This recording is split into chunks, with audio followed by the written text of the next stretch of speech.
Good afternoon, and welcome to the digital space and its relevance for fundraising, which is based on the newly released 2013 Grizzard proprietary DonorGraphics study. Hello everyone, this is Debbie Barber, President of Grizzard, and I'm glad you could be with us today. I'm excited to have with us presenting today Lori Conley, Vice President of Research and Analytics. She has more than 17 years of experience in multi-channel marketing analysis and optimization through quantitative techniques and research insights for major organizations such as Samsung, Disney, AARP, and the American Red Cross. Lori has managed the longest-running digital media usage and attitudes tracking study in the industry. She's presented for the DMA, eMetrics, webinars, other numerous white pages, and articles, and has received several industry awards. Hello, Lori. Hello, everyone. Okay, before we get started, just a couple of housekeeping items. To optimize our sound and audio quality, all attendees are muted during the session. If for some reason you have the phone icon in your dialog box, please physically mute your phone. We encourage you to type your questions in the box, and we will be answering questions at the end. Also, please note that your GoToWebinar dialog box will minimize by default after a few minutes, but you can expand it by clicking the orange box with the arrow pointing left. We're scheduled for 30 minutes with time at the end for Q&A. And if you would like to tweet your comments, please jump in and do so. Please use hashtag Grizzard.com. Without further ado, I'd like to give the stage to Lori. Fantastic. Thank you, Debbie, and thank you all so much for joining. Just a little housekeeping item. Debbie, can you see my screen? Yes. Okay. Fantastic. We can. Great. We've got a fairly short and sweet session for you today. My benchmark comparison for time tends to be the TED Talk, because I figure if those are only 18 minutes, I also need to condense my content into relevant and a nice, succinct format. So this is definitely challenging because the annual DonorGraphics study collects hundreds of data points. So for me, my task today was to focus in on the digital space and its relevance for fundraising. So I'd like to start with just a little introduction of why online communications are relevant to fundraising. I think that it's certainly an interesting topic, even as a general commentary on modern communications, but for us as fundraisers, we know it goes much deeper than that. I think every one of us here can give an example of how technology has changed our communications in our personal lives. For instance, I'm willing to bet that you have a mobile phone within arm's length right now, and if you're like most people, it's probably next to an appendage that you have. It's always with you. I'm willing to venture a guess that you likely travel with a tablet computer and use it to check your work email at night. And in a kind of frightening manner, if you told me your age, I'd be able to tell you what your preferred methods of communication are with a very narrow margin of error. And those preferred methods of communication are in both your personal life, your work communication, as well as your commercial engagements with companies or nonprofit organizations of interest. So it's those personal communication trends which really trickle down into the commercial space and into the nonprofit world, and they become relevant into our world as fundraisers. So I believe that by understanding the digital communication space in general and layering in insights from donors, we learn how to adjust our communication strategy so that we can ultimately be relevant to our existing donor base, which many of you say, well, you know what, my existing donor base is skewed quite old, and I'm not sure that this is really relevant for me. But it's a way to keep relevant with those older donors while at the same time prepping for new donors to come into the fold and replenish those files. One quick minute on methodology. The study that we'll be reviewing the statistics on, I just want to say a few words about it to give you the confidence that it is a true investigative study. This isn't a sales tool by any means, and it's as unbiased as I can make it as a research analyst. I take it very seriously. This is a study that I've conducted in the industry for going on 9 years, and it has a different focus every year, but it's longitudinal so that it can be tracking and trending the different new communication methods. This particular DonorGraphics Wave is the second annual online survey of over 3,500 U.S. online adults. I use the reputable panel of Harris Interactive, which you have likely heard about. It's a nationally representative study, and it covers digital communication such as mobile, email, and social. Those are the primary digital focus points. And since 55% of those online are what we classify as active donors, you'll hear me talk about active donors throughout this talk today. And that means that they have given to a charitable organization in the past 12-month period. This is outside of a donation to a church or a house of worship. This is a charitable organization in the past 12 months. And like I say, 55% of online U.S. adults have given in the past 12-month period. So we're going to be able to profile donors versus the remainder of the U.S. population. And you'll notice that every chart is labeled with the base for that question so that we can essentially weave national insights on general communication trends with comparisons to donors so that we know how to action on these data. So without further ado, we're going to go into it. As mentioned in the chat, this is actually a Prezi presentation. It's the latest presentation software. It's really neat and kind of cool, but it's definitely a little different than you've seen. We actually are going to provide this link for you in the next day or so that you can refer to this presentation. And we'll actually also have an infographic summary so that you can see it all on one page. All right, so let's get into the fundraising relevance. I'm going to give some statistics here on active donors, so those people who have given to a charitable organization in the past 12-month period. How do they differ from non-donors, the remainder of the U.S. adult population? We know that in terms of smartphone ownership, they have 9% higher smartphone ownership. We know that on average they have 13% more email subscriptions compared to non-donors. This is good news for us as digital marketers. 17% higher QR code use. So they downloaded an app or used an app to scan a QR code. A whopping 48% higher instance of tablet computers. And that is going to be relevant as we'll definitely talk about some implications of these statistics throughout and as well as at the end. This particular data point, I think because it is so much higher than the general population, it has a lot of implications for responsive or adaptive web design, which is really important to make sure that you're capturing that mobile component of your audience. Active donors have a 8% increased usage of being comfortable online as measured by online bill pay. So we see that active donors are really more likely to be digital adopters compared to the online general population.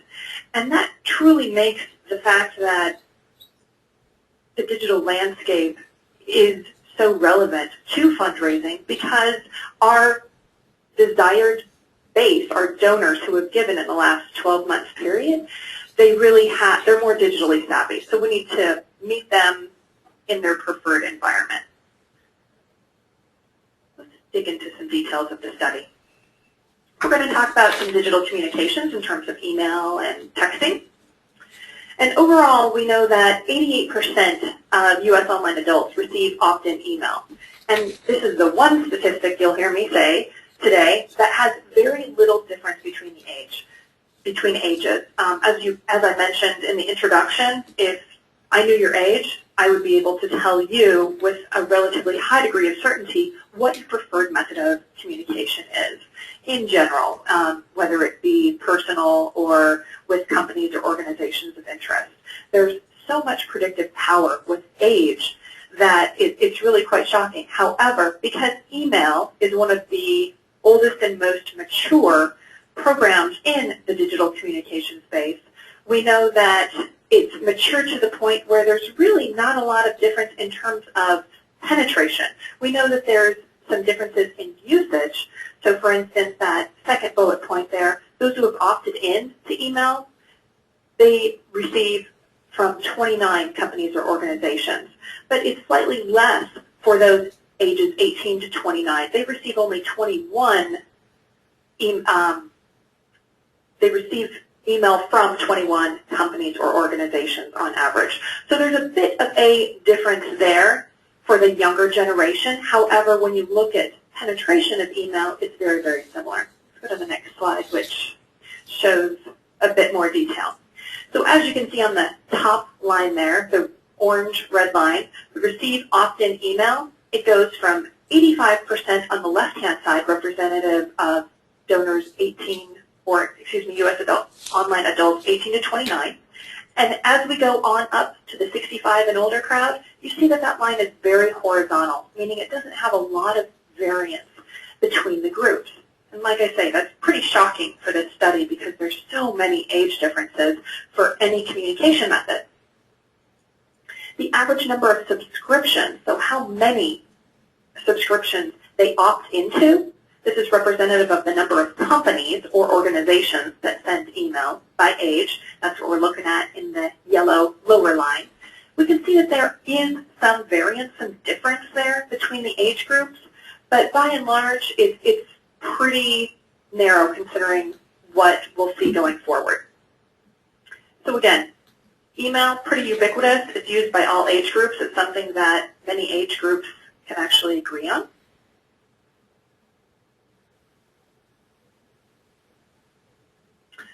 Let's look at the time spent on email by device. This is more and more relevant and important because we have so many new opportunities to view email. So not only could we use a computer, whether it's a laptop or a desktop, we can use mobile phones, we can use tablet computers now, and new this year I've added this other category of other device, and that includes maybe an iPod Touch or an e-reader, a game console, or even an internet-enabled television, which are becoming more and more popular. So the point is that there's many ways that you can get online now and that you can view your email. And that's important, again, from a rendering perspective. I think that it's definitely going to be more and more relevant as people migrate more to the non-computer environment and choose to check in with their email with other devices. So currently right now what this chart is showing is that 17% of all email time is spent viewing on an alternate screen. In parentheses there above, you can see that it goes up to a quarter of the time spent on email for those with a smart device, whether that's a mobile phone or a tablet. And that statistic, the 25%, actually increased 38% year over year. So as marketers, we have a great opportunity here. We see the trends. This trend has been increasing steadily and quickly year over year. We still have an opportunity to optimize our websites and email programs for alternate viewing devices, including smartphones, mobile, etc.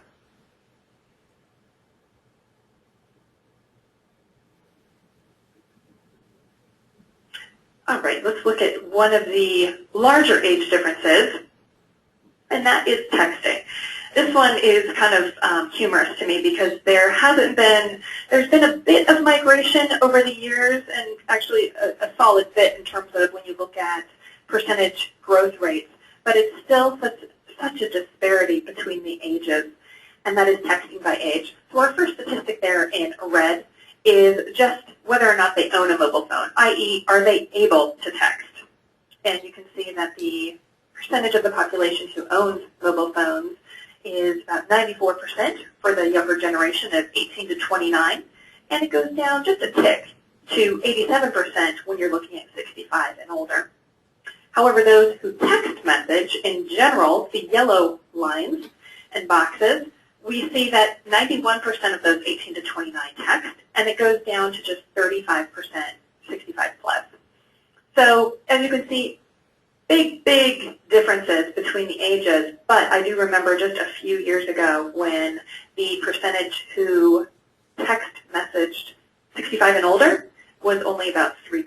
That was just not too many years ago. So they're making a lot of progress there, and as we'll see, these new digital behaviors really have a trickle-down effect. So the younger generations act as bellwethers, no surprise, for behaviors that are adopted across the older age demographics. And that gives us a great kind of way that we can prepare for when it hits our older generations, who likely comprise the majority of our active donor base currently. And then finally, in the pink, we've got a text message opt-in, 29% on average in terms of U.S. online adults. And this just means that you have opted into a short code to receive text messages from either commercial organizations or nonprofit organizations. So we've got the range of 48% on the younger end, going down to just 7% for 65 plus.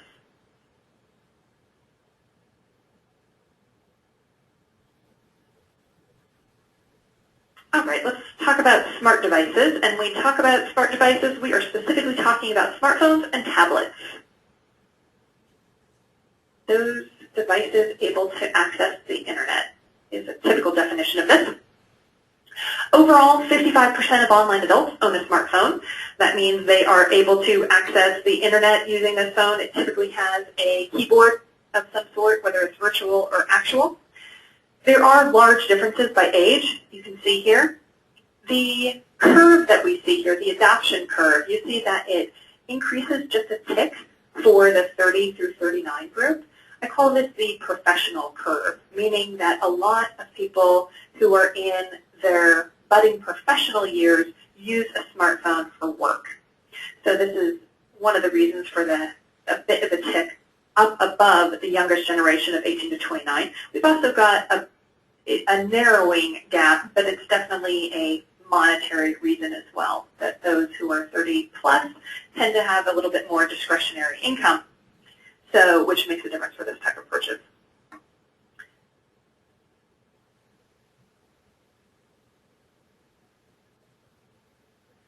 All right, let's look at the same data point, the smartphone, which is in red now, and we're going to compare that to tablet computer ownership. And you can see that the distribution is very similar. They kind of follow one another. You've got that professional spike, and then it goes on down to the older age demographics. However, it's not as predictive to use age when looking at tablet computers. It's actually more predictive to look at income, because tablets do tend to be a pricier item. They are very much driven by discretionary income. And you can see the stepwise progression here. As income increases, you see the penetration of tablet computers increasing as well. And this is something that for nonprofit marketers is very relevant, because we know that our donors who comprise the majority of our file do tend to have higher income. And because they do have higher tablet computer ownership, that's important as it relates to the rendering of both our websites as well as our emails. So this is, again, just tying it back to why it's relevant, why we care about the digital landscape as fundraisers.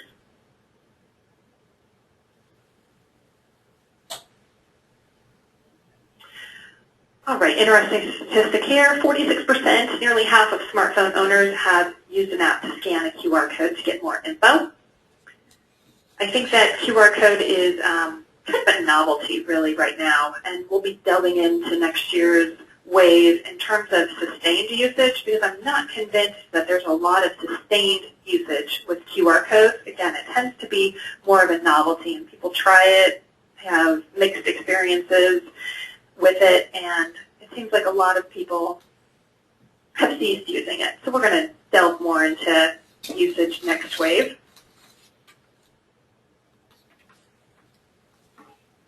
Now we're going to switch gears and talk a few minutes about social networking.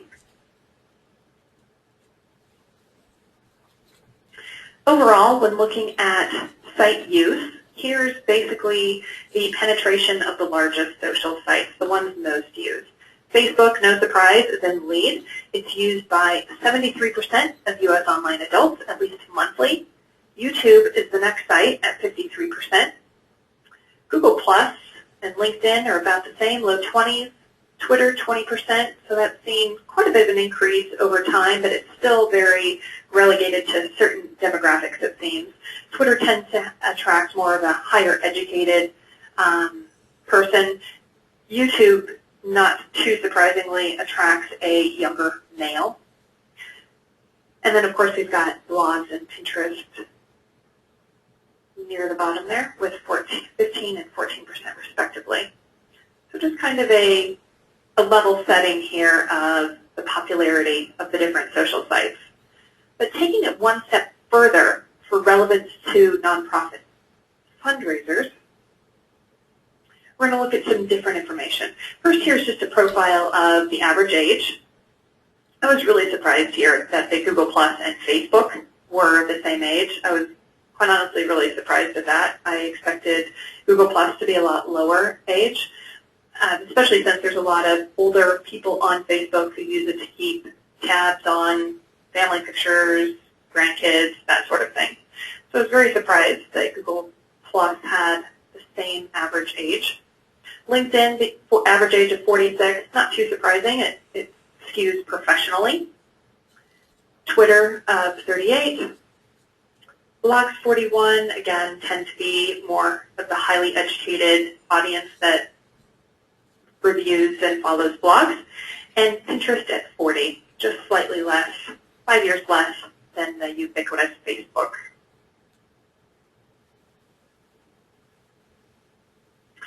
Looking at that digital convergence, which means how much time is spent on mobile devices for different applications that used to be just PC-based, such as Facebook. So we know that Facebook users under 40 spend a little over a quarter of their Facebook time on their mobile phone, and it goes down with age to just 3% for those age 65 and older. So just an interesting statistic, again, differentiating those different age groups. All right, this is a analysis that I think is very relevant to fundraising.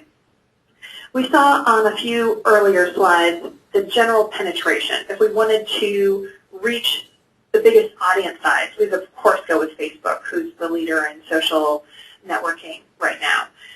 But if we want to take a different view of it and look at the concentration of donors on these sites, it's very much a different story.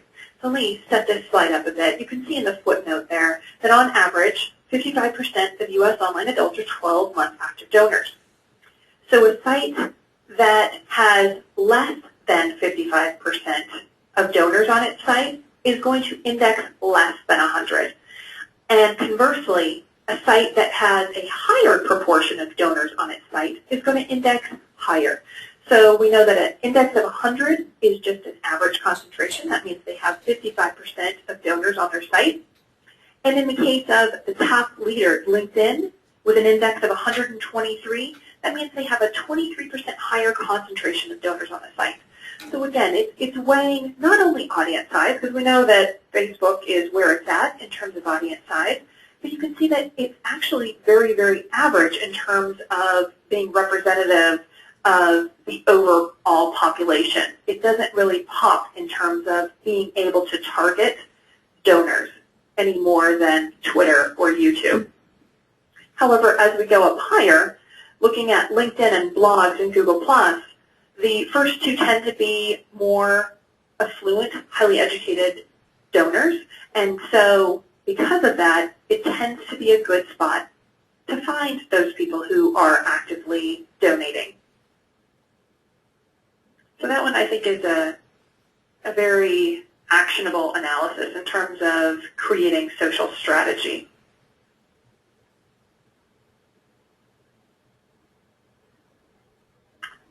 So let's tie it all together here in our last few minutes.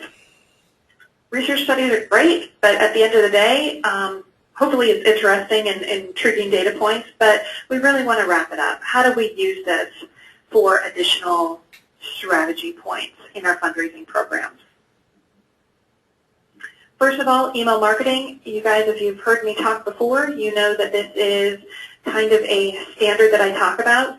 Email has really changed drastically over the years. I think I started in email 10 years ago, and at first it was just the darling of digital, and it had amazing ROI that was probably about double of what you see here, the $28.50 per dollar spent. So 6, 7, 8 years ago, it was about double that. And it's changed over the years. It's decreased. It's definitely aged a bit. It's lost some of its shiny appeal. It's definitely, email has taken over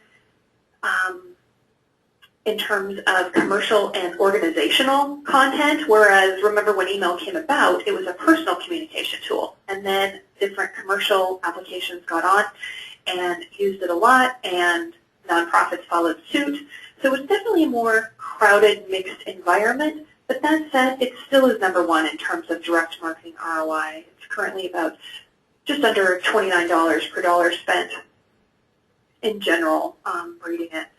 So the fact remains that, as we saw earlier in this presentation, opt-in email is received by nearly equal amounts of all demographics. So it's 85 to 90% receive email. So that is still a channel that nonprofit marketers should get behind, because it still has high returns. It's still highly ubiquitous. The younger generations may not spend as much time on email, but they're certainly checking it, particularly on their mobile devices, and it's definitely something that should be in the media mix.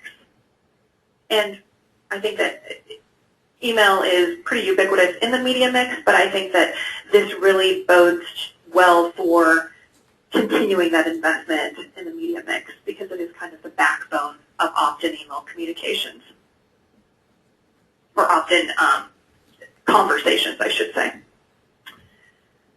Looking at the next item of digital convergence. So we looked at the time spent viewing email on alternate screens, and 17% overall, but a quarter for those with a smart device, which is really important to ensure that your website and your emails are rendering properly, regardless of how they're choosing to check in on it. This is an example of just taken from the Social Driver's 50 Best Responsive Website Design examples. And it's just a good indication of where the industry is going in terms of responsive and adaptive design. It's becoming more and more critical that your content displays properly, because we know that it is becoming an increasingly fragmented market with the different mobile devices that we can use to view.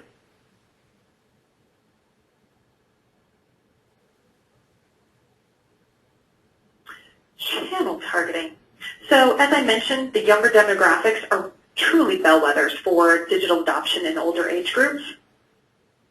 If we only have one targeting opportunity, and for our existing donors as well as our prospects, age is still the best single factor. As you can see here, with a litany of metrics looking at social networking and smartphone ownerships, QR code scanning, text message opt-ins, and tablet computer ownership, we can still see that same trend going higher on the younger demographic side and lower on the right. And it's just, again, indicative that we continue to see these digital behaviors trickle down to the right, to those older age demographics.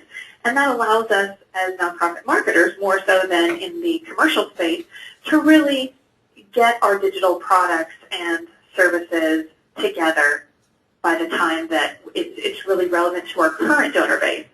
But as I mentioned earlier, it's super important to get those new donors in the fold and attract those new donors in the ways that they're used to communicating, which of course is more digitally centric.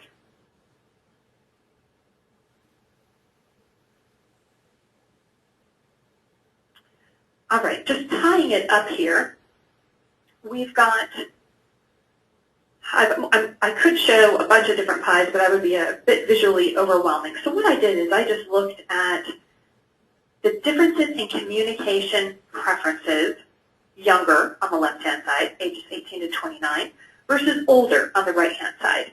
And basically, this is very, very linear, if you will. So that means that it's just a steady change between the left-hand pie and the right-hand pie as we go through the ages and the age demographics. So this is relevant to the donor group. You can see our little footnote there that this is U.S. donors, those who have given to a nonprofit organization in the last 12 months. And we see that about 50% of those ages 18 to 29 prefer email. And that is, I've got the indices on the right-hand side in the legend label. That means they have a 10% higher preference for email versus all ages of donors. Mail, you can see that 22% prefer that in the mix, but at a lower mix compared to, you can see the older donors preferring them at 58% on the right-hand side, and that means that equates to an index of just 54%. So much lower preference of mail in the communication mix for those 18 to 29, much heavier use, not surprisingly, on the different digital applications, including, if you see the social network index at 286, and even text messaging also indexing at nearly 300, a 292. That means they have a 192% higher preference of text messaging compared to the other donors in the, all other donors, I should say, across any age. So this is really indicative of the differences that we're seeing here. And it can be challenging for nonprofit marketers and fundraisers because we need to make sure our media mix is nimble and serving the different preferences across the age groups. You can see just very wide differences between these two, which again are just illustrative of the across all age groups. It's just a very linear slide from the ages 18 to 29 to 65 and older. So this, we feel, is something that is really indicative that needs to be taken into the communication strategies, again, not only to serve existing donors, but for getting new donors, fresh donors, into the fold as well. Lots of data there. I am going to open it up for questions. Okay, Lori, we have a couple here. You said that smartphone use is heavily influenced by age, with a much higher percent used by younger ages. Since our donors are older, do you think it's still worthwhile for us to focus on a mobile program? You know, I do, simply because we know that the trickle-down factor is happening, so we have the time as program developers to actually do this now. Now, there's definitely different aspects to a mobile marketing program. I personally, based on the research I've seen, take text opt-in programs with a grain of salt. I think that it's just because the cell phone is always, the mobile phone is always there and always on, it tends to be more of an invasive type of marketing. But I think that the lowest lying fruit tends to be the mobile rendering. I think that that's definitely the first and foremost bang for your buck, to make sure that if you are directing someone to your website from an email or just your standard website, are people able to get involved, whether that's donate or learn more or volunteer, find out more information on just your website using their mobile phone. I think that there's different applications that are very important to, again, going back to that responsive and adaptive web design, to make sure that they're not frustrated with your experience on the mobile device. Okay, thank you. And another one just came in. You showed us a big jump in tablet ownership this year. Do you think its growth will continue at the same rate since it's heavily influenced by income? Tablet computers are interesting. I think that on Friday, I just read in my hotel's version of the USA Today that the Apple Air, the iPad Air, is coming out on Friday. I was kind of surprised that it had a starting price point of still $500 and higher, and that's for the entry level without the full communication capability. I think that it's definitely going to increase at huge levels, but I'm expecting the price points to come down a little more, and I'm also seeing it just more and more ubiquitously. So, for instance, in Denver, my hometown, it's being used, and it's likely the case all over the nation, I'm not exactly sure, but even schools are getting in on it. So instead of assigning a computer to children, they're getting a web tablet instead, or a tablet computer instead. And so I think that because it is becoming more and more ubiquitous, I think that the income restriction is really going to be less and less. The price points are going to come down, and it's just tending to be a splurge of an item that really people have a high degree of satisfaction with, and I think that's really going to have basically the same adoption curve as the DVRs, digital video recorders, 10 years ago. Okay, so we need to pay attention and we need to act accordingly. Exactly. And finally, one last question. Should we focus more on LinkedIn than other social media, since you showed it has a higher concentration of donors? I think that that is very smart. Again, you're not going to have the quantity of donors, but you're going to have a pre-screened audience there, because it does have the highest instance of donor concentration. So again, if you're into target marketing and see the value of that, you're going to want to go where your donors are, which I think is definitely part of the strategy to include those that, Facebook, which is going to have the ubiquitous audience, but also to make sure that you're incorporating different elements of your campaigns into other sites such as LinkedIn, because you're really going to get that pre-screened qualified donor. Got it. Okay, well, we're out of time, but these are really good questions. Thank you for submitting them, and thank you all for attending. And we will be posting recording of the presentation as well as a link on Grizzard.com, and you will